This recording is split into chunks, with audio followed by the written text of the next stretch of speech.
혹시 여러분 안시성이라는 영화를 보셨는지요? 안시성이라는 영화 유명한데요. 당나라 태종 이세민이 20만 대군을 몰고 고구려를 정복해 옵니다. 그때 고구려의 성들은 완전히 그냥 그 속수무책으로 무너집니다. 이제 평양성만 치면 고구려를 멸망시킬 수 있는데 평양성으로 진격하기 위해서는 반드시 안시성을 통과해야죠. 당태종의 부하들은 안시성은 너무나 조그마한 성이기 때문에 전쟁하지 않고도 항복을 받아낼 수 있을 것이라고 비아냥거립니다. 그런데 안시성의 성주 양만춘과 그의 부하들은 목숨을 걸고 결전을 아주 준비를 하고 있었습니다. 하지만 그들의 군대는 5,000명에 불과합니다. 5,000명 대 20만. 여러분 이게 싸움이나 되겠습니까? 게다가 양만춘은 왕을 죽이고 권력을 찬탈한 이 연개소문에게 투항을 하지 않습니다. 그래서 역도로 지금 몰리고 있는 상황입니다. 그러니까 고구려군의 지원을 받을 수도 없어요. 아니 오히려 연개소문은 첩자를 보내어서 양만춘을 죽이려고 하지요. 연개소문이 첩자로 온 태학도의 수장, 신라가 화랑도가 있다면 고구려는 태학도가 있죠. 여기 수장 사물은 양만춘에게 이렇게 물어봅니다. 이 전쟁에서 이길 수 있다고 보십니까? 양만춘은 말을 하죠. 너는 이길 수 있을 때만 싸우냐? 이렇게 대답을 해요.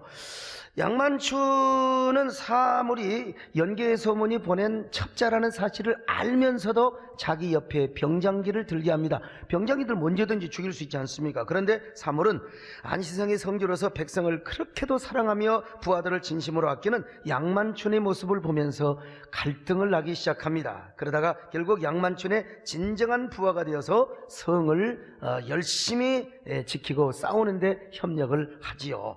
하지만 20만 대군의 당나라 군대와 맞서 싸운다는 것은 이건 거의 불가능한 싸움입니다. 여러분 5,000명 대 20만, 이건 불가능한 일이죠.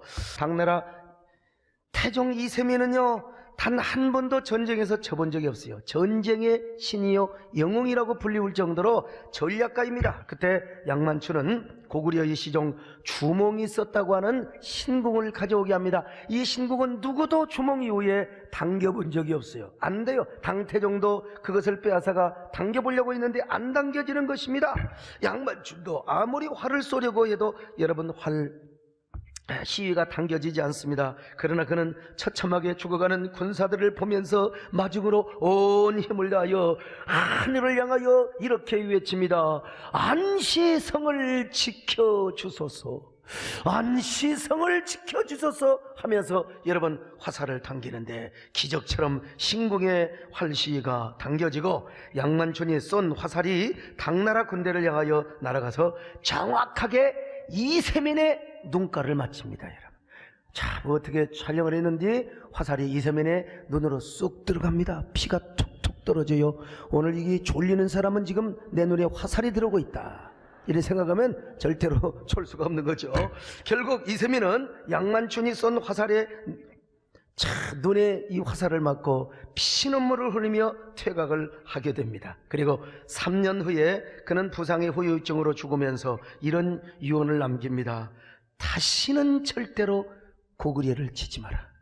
고구려 그 아주 지긋지긋한 놈들 절대로 치지 마라. 야, 참 고구려 변방의 조그만 안시성이 고구려를 지켜냈던 것입니다. 저는 이 영화를 보면서 참 많은 생각을 했습니다. 야, 목사라면 저 정도의 리더십을 행사해야지, 교회라면 저런 모습이 있어야 되지 않을까, 그러면서 우리 새 에덴 교회를 제가 생각해 봤습니다. 제가 최근에 그런 얘기를 많이 했지 않습니까? 우리 교회는 서울의 중앙에 변방에 있는 교회입니다. 이 변방에 있는 교회가 중심의 역할을 하고 있다고 하는 사실이죠. 우리나라 역사를 보면은요, 나라가 위태로울 때 도성의 장소들이 도성을 지킨 게 아니에요. 변방의 장소들이, 외곽에 있는 장소들이 일어나서 나라를 지키고 도성을 지키는 것을 보지 않습니까? 이 말은 사실은 경기도 도지사 되시는 우리 이재명 도지사님이 했던 말입니다. 나 그 말을 듣고 진짜 나에게 하는 말 같았어요. 야, 어떻게 그 말이 가슴에 딱 꽂혔습니다. 아, 이게 우리 세된 교회가 잡아야 할 하나의 어떤 언어의 묘사구나. 오늘 우리 교회가 그렇지 않습니까? 변방에 있는 교회가 한국교회 생태계를 지키고 부흥운동을 이렇게 하는데 선도주자, 퍼스트 무버가 되어 있는 것을 여러분 볼 수 있지 않습니까? 사실 반기독교적인 정서와 싸우고 교회 생태계를 지키는 일이 여간 힘든 일은 아닙니다. 어찌 보면 여러분, 내가 어떻게 양만춘과 비교를 할 수가 있고 우리 교회를 저 안시성의 여러분 교회로 비교할 수 있겠습니까? 그러나 영화를 보는 내내 이런 생각을 했습니다. 아, 우리 교회가 안시성의 교회를 닮아야 하겠구나. 나도 앞으로 더 양만춘과 같은 역할을 해야 되겠구나. 그런 생각을 해봤습니다. 하나님은 오늘 이 시대에 저를 쓰시려고 하나님은 저에게 먼저 의협심 훈련을 시켰어요. 그리고 맷집이 강한 훈련, 이런 걸 제가 받았지요. 제가 고등학교 시절 처음으로 가서 설교 들었던 내용이 뭐라고 그랬어요? 3년이나 주님을 따라다녔던, 죽을지언정, 오기가 칠지언정, 내가 주를 따르겠나라고, 내가 주님을 그렇게 사랑한다고 그렇게 말을 해놓고 주님을 싹 얌체, 처음에는 모르고 나중에는 맹세하고 나중에는 저주하며 주님을 부인했던 그 베드로에 대한 얘기를 들고 내 마음속에 이런 싸가지, 이런 후리아들, 내가 교회 다니면 안 그러겠다 이 새끼야, 이런 마음을 하나님이 주신 거예요. 이게 성령께서 저를 딱 마음을 두드리고 초청한 하나님의 아들로 부르시는 하나님의 첫 소명의 두드림이었다고 저는 지금 생각하고 있습니다. 제가 용화산 기도원에서 강력한 성령 체험과 소명을 경험하고 나서 집에서 모진매를 맞고 쫓겨났단 말이죠. 저 역시 저 요셉이가 구렁텅이에 빠졌던 것처럼 요셉의 구렁텅이를 제가 경험을 했던 사람 아닙니까? 지내놓고 보니까 하나님이 이때를 위하여 담금질을 연속하셨던 거예요. 연단을 시키고 망치로 두들겨 패고, 우리 교회도 마찬가지입니다. 여러분, 우리 교회가 뭐 좋은 장소에서 시작이 됐습니까? 1988년도는요 한국교회가 성장이 멈추기 시작한 때입니다. 그러나 저는 그때 교회를 개척해서 여러분 그 역사의 진로에서 역행을 한 사람입니다. 교회가 사그라들고 있을 때 저는 교회를 개척해서 교회 부흥의 모범을 보여준 목사라고 해요.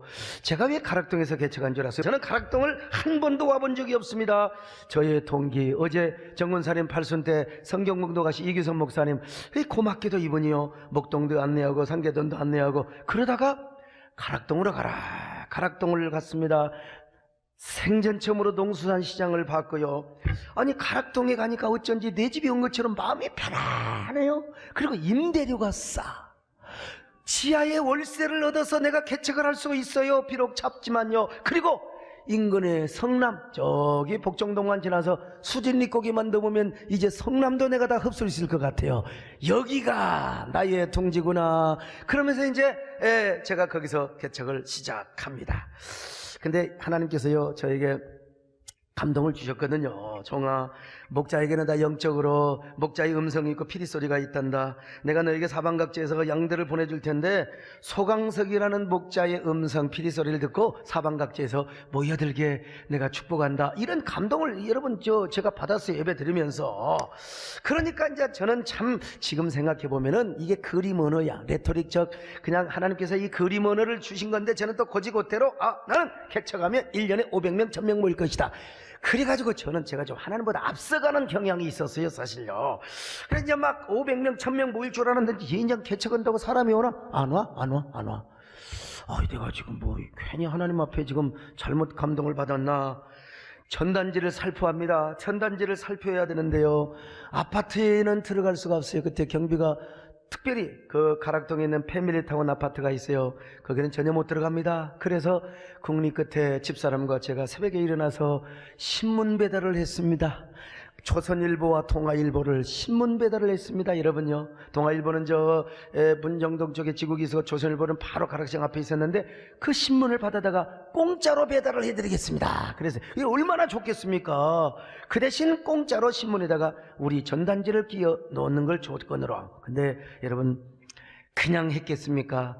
아파트 한 동에 신문 두세 집밖에 안 봐요. 그러면 18층, 17층 이런 데서 올라가가지고 전부 계단을 타고 내려와요. 그리고 신문도 가끔 이제 교회 다니는 집에는 공짜로 넣어주기도 하고, 그리고 이제 제가 전부 우리 교회 전단지를 다 뿌리고 와요. 저 패밀리타운에 가서 말이죠. 그게 거기가 한 4000세대 된단 말이에요.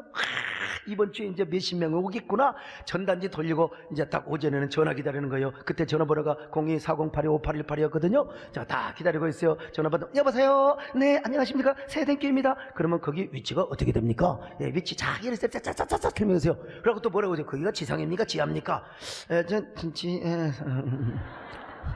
예, 알았습니다. 끊어버려. 그러고 안 와요? 안 와. 아이, 얼마나. 그래도 전화 안 오고 오겠지. 그 주간에 한 명도 안 왔어요. 얼마나 상처가, 얼마나 꿈을 안고 천단지를 돌렸는데 세상에 한 명도 안 와요.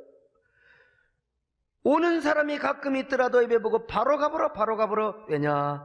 지하실에 비가 오면 물새죠. 쥐들이 울거리는 이런 지하실에 왔다가도 가버리는 겁니다. 여러분, 내가 얼마나 상처가 되었겠습니까? 결국 아파트에서 안 와요. 그리고 제가 어떤 사람들을 전도했느냐, 골목을 다니면서 사람을 만나고 전도하고 기도해 주는 사람들, 가락시장이가 저녁에 다니면서 전도한 사람들, 이런 사람들을 이제 만나기 시작합니다. 그리고 제가 저녁이면 강단에서 기도하고 잡니다. 문을 열어놔요, 일부러요. 그럼 어떤 사람이 어슬렁어슬렁 와요. 인생 패배자, 쓸모없고 참 그게 뭡니까? 상처 있고요. 정말 버림받은 사람들, 어디로 갈까? 죽기 일보 직전.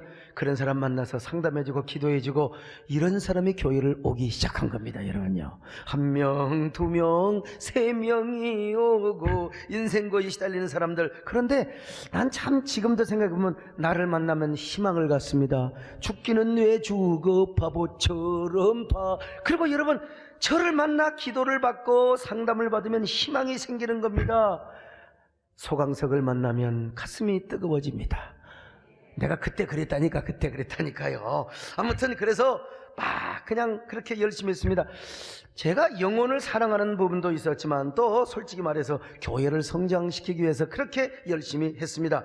오죽하면 여러분, 얼마나 제가 열심히 했느냐. 우리 아들, 하나밖에 없는 아들을, 돌아가셨지만 권순혜 권사님 시골에서 올라오라고 해가지고 그분에게 아이를 맡기고 열심히 전도하러 다니다가 세상에 우리 아들이 봉고차에 치이기도 하고, 또 연탄불 갈려고 내놓는 걸 빨리 할머니가 갈아야지 안 갈아가지고 우리 아들이 그걸 밟아버렸어. 그래갖고 오른발이 그냥 싹 갖다 익어버렸는데요. 내가 나중에 와가지고 부둥켜 안고 미안하다 내 아들아 미안하다. 그러니까 우리 아들이 아빠 어디가 그러면 이 새끼 막 그냥 그래서요, 그러나 그런 지금 발바닥에 흉터 있다고 누가 그걸 알겠습니까? 선볼 때 발바닥 보라고 하겠습니까? 누구 만날 때 발바닥 아무 상관없습니다. 여러분, 우리 아들이 얼마나 키가, 그때요 소리를 지르고 놀래서 키가 팍 커버렸습니다. 여러분.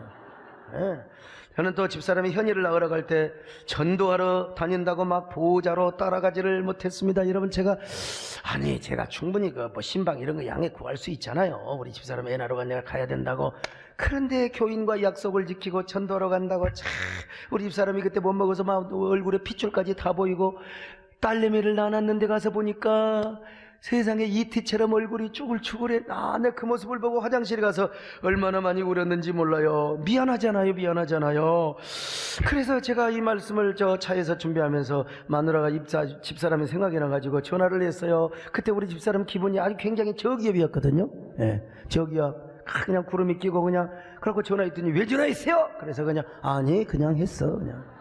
여러분, 이렇게 전도밖에 몰랐습니다. 오직 목회밖에 몰랐어요. 그야말로 저의 삶은 목양일념이었습니다. 가락동에서 함께 하셨던 분들, 제가 얼마나 그렇게 살았는지 아마 다 우리 성도들이 다 증인일 것입니다. 마침내 교인들이 이제 수백 명이 됩니다. 생각해보면 그때 내가 열심히 해서가 아니라 하나님이 보내주시는 거예요. 그때는 제가 천방지축이요. 그냥 천방지축. 그냥 그때 우리 양전 사람은 나더러 뭐라고 그러냐면 가락동을 언제 누비고 다닌디야. 그냥 막 양복 긴 걸 갖다가 그냥 끌고 다니면 막 그냥 가락동 거리를 다니니까, 그래서 양복 끝이 맨날 달아다녔어요. 온 가락동을 막 누비고 다닌다고 쏘고 다닌다고. 제가 천방지축이었습니다. 지금도 가끔 그런 끼가 나오는데 그때는 얼마나 그랬겠어요. 그러니까 점잖은 사람이 와서 왔다가 가볼 수 있어요. 그런데 가는 사람은 가라 이거요. 그런데 오는 사람이 더 많고 오히려 정착에 있는 사람이 더 많다네. 나 지금 생각해보면 하나님 그 말씀이 옳습니다. 그 감동이 옳습니다. 나는 부족하지만 나를 통해서 뭔가 하나님의 메시지, 하나님의 음성을 듣게 하시고, 하나님께서 피리 소리를 듣게 하신다고 하셨는데 맞습니다. 맞습니다. 하나님 은혜입니다. 그래서 이제 예배당을 지으려고 한 거죠. 땅이 없어요. 그 근방에 땅이 없어요. 어차피 교회에 이사 가야 돼. 어차피 이사 가야 됩니다. 그러는 가운데 여러분 분당으로 왔어요. 분당도 제일 늦가기로 왔죠. 제일 늦가기로 왔죠. 자, 그런데 분당에 와서 분당의 신도시의 문화와 정서를 알아야 되는데, 또 가락동의 스타일 그대로 강남 스타일을 가져와야 되는데, 그 농수한 시장에 그 이런 분들과 함께 살던 그 스타일을 가지고 왔는데, 아니 그 가락동에 분당에도 지하실에, 캄캄한 지하실에 정말 이 점심에는 또 된장국 냄새 나고 교인들 또 밥 해주고 그러니까요. 그런데도 거기에 매끄러만 양복장이도 오고 매끄러만 숙녀도 오고, 나 그게 기적인 것 같아요. 하나님이 보내주신 겁니다. 할렐루야. 하나님이 보내주신 거요. 그런데 저는 참 분당에 와서도요, 그렇게 얼마나 열심히 했는지 모릅니다. 가락동에서 열심히 설교하는 것처럼 그때도 막 폭격기 쏘듯이 설교했어요. 그런데도 성도들이 모여든 것입니다. 내가 그렇게 부족하고 사납고 거칠고 그랬지만은요, 성도들의 귀를 열고 그 가운데 목자의 음성을 듣게 하시고, 거기서 하나님의 뜻을 깨닫고, 아, 여기가 사명자, 여기가 내가 신앙생활의 둥지구나. 그래서 그때요, 전도특공대를 조직했는데 얼마나 우리 전도특공대들이 열심인 줄 아세요? 밤 11시 12시까지 온 아파트 계단을 오르락내리락 하면서, 지금 그렇게 하면 미쳤다고 합니다. 완전히 광신자. 근데 그때는 그 시대가 그렇게 용납을 했어요. 그때는요, 막 열심히 하는데요, 맨 꼭대기. 그래서 우리 막 집사님들이 막 그렇잖아도 장단지가 두꺼운데 막 그냥 아파트를 왔다 갔다 하니까 막 장단지가 무서워서 더 두꺼워져 보는 거예요. 내 다리보다 더 두꺼워. 그때 대표적으로 이경연, 그 다음에 강정진, 윤승희, 지금 다 보세요. 다리가 통통하십니다. 이러면 얼마나 열심히 하셨는지 몰라요. 얼마나 갖고 전도하다가 신방 다니다가 배가 출출해서 먹자골목에 가서 밥 먹으러 가는데 뭐 식당에 문 연 데가 있나, 집에 가서 남의 거를 먹고 자고, 또 새벽부터 그런 적이 여러 번 있었습니다. 그러니까 교회가 부흥할 수밖에요. 분당에 교회를 지은 지 5년 만에 다시 또 이 땅을 삽니다. 이 땅을 5년 만에 사가지고 예배당을 짓습니다. 얼마나 성도들이 뜨거웠으면 예배당 지을 때 한 번도 다툰 적이 없어요. 그러면서 여러분 거의 갑절 부흥을 합니다. 그런데 이제 기공 예배를 드리려고 하는데 아침부터 비가 그냥 쏟아집니다. 네, 우리 아침에 집사람이 탁 일어나서, 아이고 목사님 큰일 났네요. 비가 쏘나비 비가 오는데 비가 보니까 안 그칠 것 같아요. 안 그칠 것 같아요. 기상 통보도 이게 계속해서 비가 온다는 겁니다. 아이고 목사님 패려버렸네요. 이게 얼마나 가슴을 철렁거린지 몰라요. 주여, 하나님이여, 저 여자가 저렇게 방정맞게 저렇게 이야기를 하는데 저 방정맞음이 하나님이여 땅에 떨어지게 하여 주시고, 주여 사모의 말이 권세가 있겠습니까? 목사의 말이 권세가 있겠습니까? 주여 내 말이 권세가 있게 하여 주옵소서. 예수 이름으로 비야 그칠지어다. 하늘이여 열리게 하여 주시옵소서. 그렇게 기도하면 비가 더 와버려. 더 와요. 예수 이름으로 비가 그칠지어다. 소나비가 막 주룩주룩 내리는 거예요. 아유, 아버지 이거 진짜, 아이고 이거 완전 진짜 우리 마누라 말대로 배려버렸네 라고 하는 말이 나오려다가, 여러분 말하면 안 됩니다. 안 버려버렸네요. 주여. 여러분, 그런데 이제 보세요. 딱 예배드리기 전에 1시간 전에요, 이제는 조용한 가랑비가 되더니 이슬비가 됩니다. 포슬비가 소리도 없이 쫙 나와요. 그러더니 나중에 한 30-40분 전에요, 구름이 샥 열리는 겁니다. 할렐루야. 그리고 예배를 보는데 저 반대편에 쌍무지개가 쫙 뜨는 거예요. 이 모습을 교인들이 봤습니다. 여러분, 살아계신 하나님의 놀라운 사인임을 믿습니다. 온 교인들이 박수를 치며, 하나님은 우리와 함께 하신다. 그래가지고 여러분, 예배당을 그냥 얼마나 재미있게 졌는지 몰라요. 2만 평이 넘는 예배당을 다 지었습니다. 여러분, 그래서 우리 교회는 그때까지만 해도 교회 부흥, 그저 개교의 부흥이었습니다. 개교의 부흥, 그저 개교의 성장밖에 몰랐어요.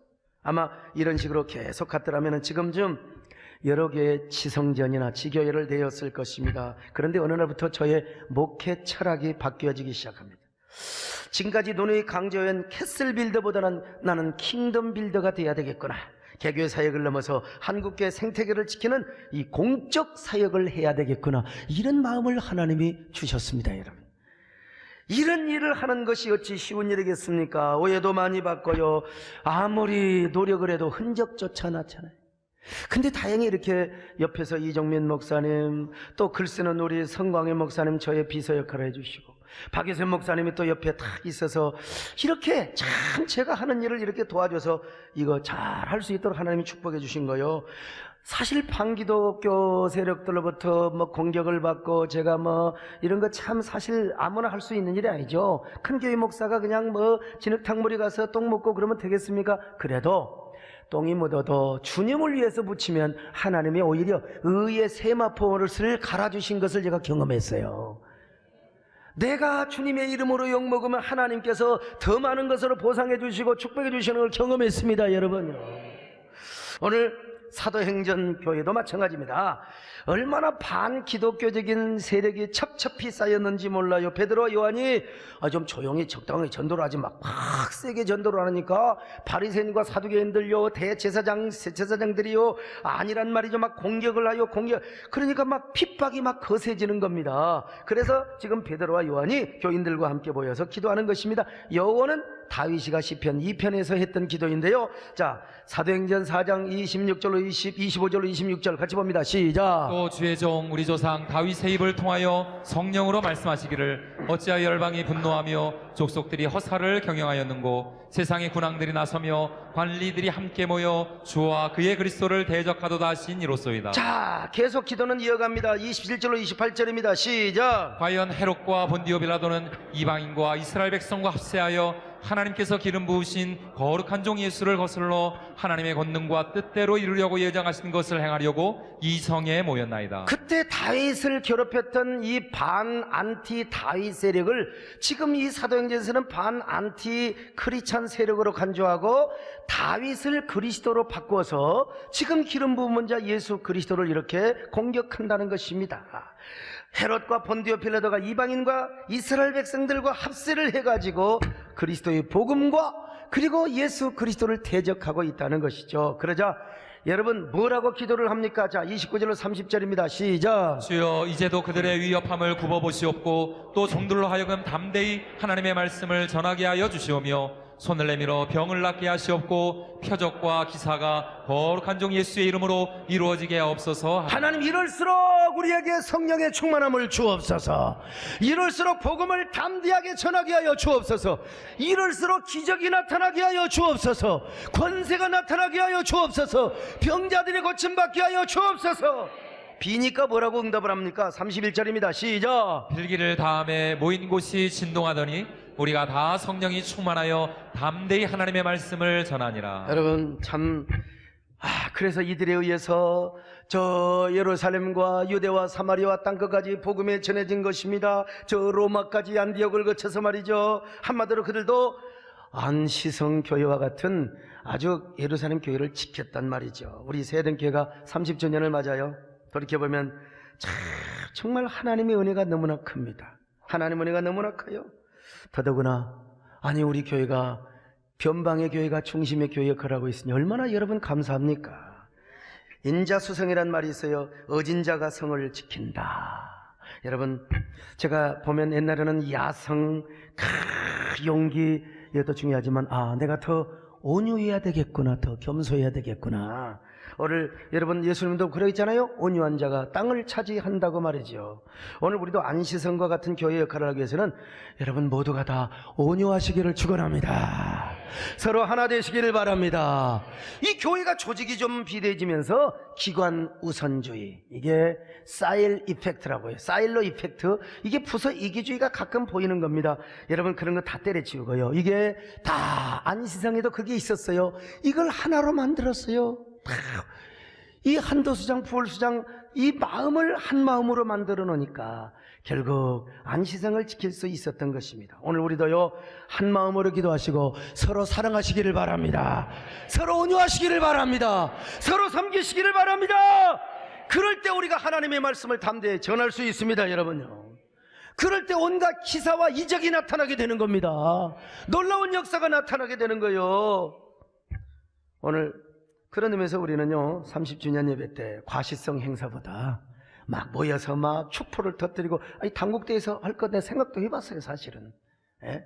당국대에 막 축포 터뜨리고 얼마나 멋있어요. 저녁에 딱 모여갖고 뭡니까 그냥 영상 화려하게 만들고 쫙 망국기 같은 거 걸어놓고 그냥 네온 사인 해놓고 빛과 번쩍 빛바빠 룰라 할렐루야 하면서. 예. 근데 저 그런 것보다 우리 교회가 그래서 좀 나눔을 하는 교회, 섬기는 교회, 우리 시각장애자들, 저소득층 우리 김치 담아주고, 신학교에 장학금 주고, 어려운 교회 나눠주고, 이런 얘기하면요, 야 우리 목사님 진짜 시대의 시루를 아는 사람이야, 이렇게 생각하는 사람은 그냥 교인이고요. 이런 얘기를 들으면 아유 우리 목사님 얼마나 힘드실까, 세상에 가랑이 찢어지겠네, 세상에. 이런 마음이 드는 사람이 진짜 세대내 주류 교인입니다. 전자면 아멘 하시기 바랍니다. 보죠, 저런다니까. 오늘 아멘 하는 사람은 일반 교인이고요. 자, 후자라고 생각하면 아멘 하시길 바랍니다. 이 사람이 많으니까 위로를 받지만요, 우리 모두 이렇게 해서 우리 한국 교회를 세우며 우리 교회를 함께 세워나가는 저와 여러분 되시기를 주님의 이름으로 축원합니다.